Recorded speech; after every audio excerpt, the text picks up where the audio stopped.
The day I stopped thinking like a retail trader and started to focus on how portfolio managers and hedge funds trade, my trading took a huge turn. So today I'm going to give you guys 6 things that I changed in my trading that helped me structure a better trading system.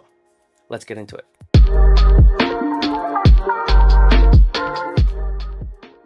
The biggest difference that I noticed was us retail traders focus more on how we manage the trade, while portfolio managers, hedge funds, they learn how to manage risk. That's the biggest difference.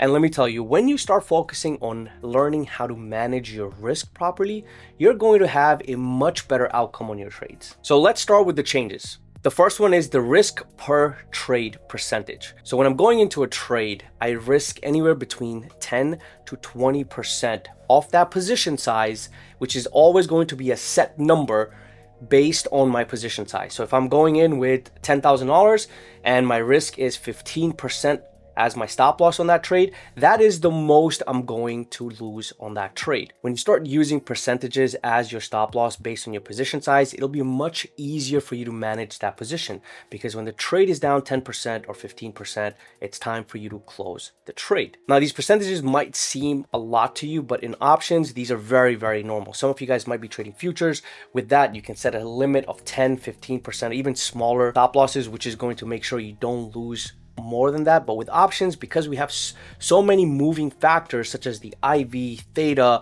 that can have a big impact on premiums, we have to give our trades a little bit of a longer leeway to make sure that it has room to actually work out. So setting percentage is one thing that actually worked very, very well for me. The second change is setting a daily risk budget. Now, I learned this at a very early stage of my trading career, because when I would do a small account, and not as a challenge, just because that's the only money I had, I realized that I only have a certain amount in my account. So for example, if I'm trading with a $5,000 account or a $3,000 account, I am limited to how many trades I can take for the day. Let's say my account size is 3,000 and my each position size is $600, right?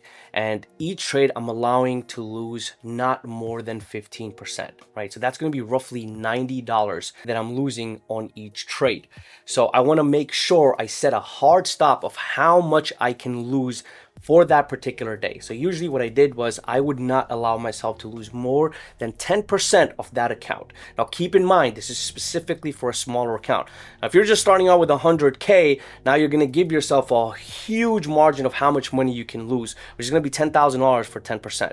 So this is specifically for traders who are starting with a small account. Giving myself a certain number that, hey, I'm not going to lose more than $300 a day. If 3 trades did not work out, that would put me very close to that $300 mark. And that's where it was time to either pack my stuff, walk away, or switch to a paper account and try to figure out what it is that I was doing wrong.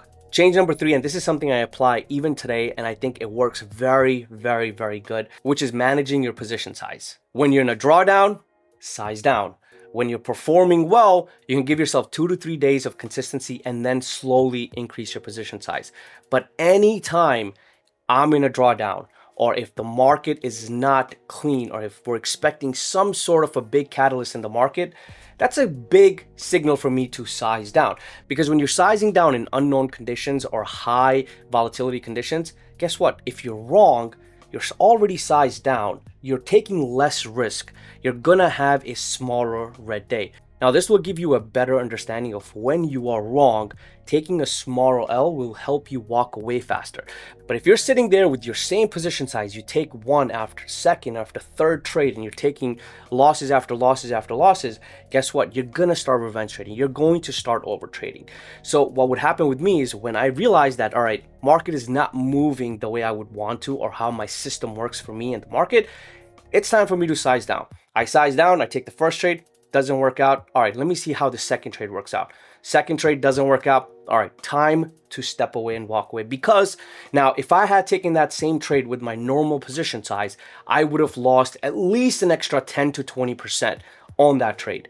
But now sizing down helps me avoid having a big drawdown. Change number 4, your journal or your trade log is going to be your best friend in terms of trying to show you exactly where you are messing up. For example, sometimes it's very hard for us to see that certain trades that we're taking where other people are making money, we're not performing well in the same setup. It could be our execution, it could be our stop, it could be our risk management, right? Any three of those things could be affecting a trade that's not going to work out for you, but it's working out for somebody else. And you will not see it until that pattern starts to show up on your trade journal, where you open up your journal and you see, all right, every Friday, I have the biggest loss, right? That's a pattern. Every day between 9:30 a.m. and 9:40 a.m., I have losing trades. That's a pattern for you right there. That's a signal. Stop trading those times. It's not to say that you can never trade 9:30 to 9:40 or Fridays, but what you can do is make a change. Start paper trading. Learn and understand where you're making the mistake so you can get better at it. And when you do trade with real money, you're not taking the L's like you have been in the past. But if you're not journaling this, guess what? You're never going to actually find out. The fifth one is planning. Most traders, when they jump into the trading world, they don't realize how much effort and time goes into planning before the market opens. On the weekends, pre-market at 7:30, 8 a.m., right?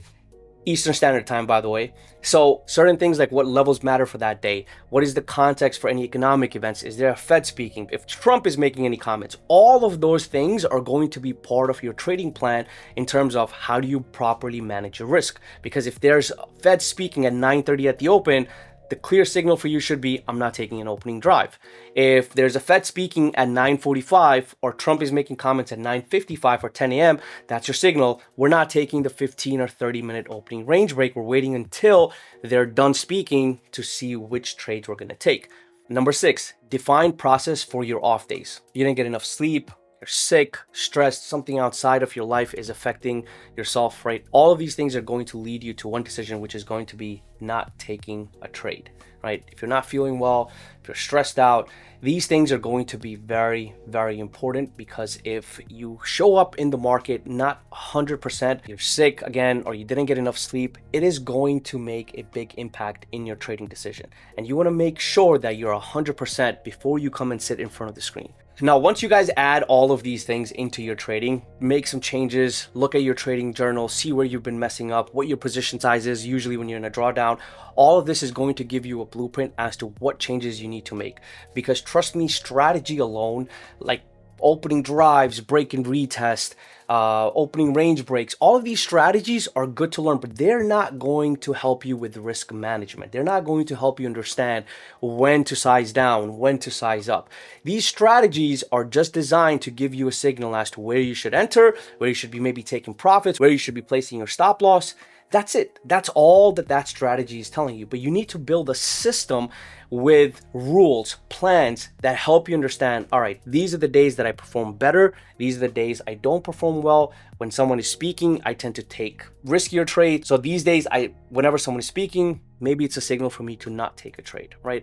These are the things that are going to help you have a better risk management. And most hedge funds and portfolio managers, they learn to manage their risk first and then focus on how much money can they make. Because if their risk is not controlled, regardless of how much money they make on a single trade, they can easily lose all of their account.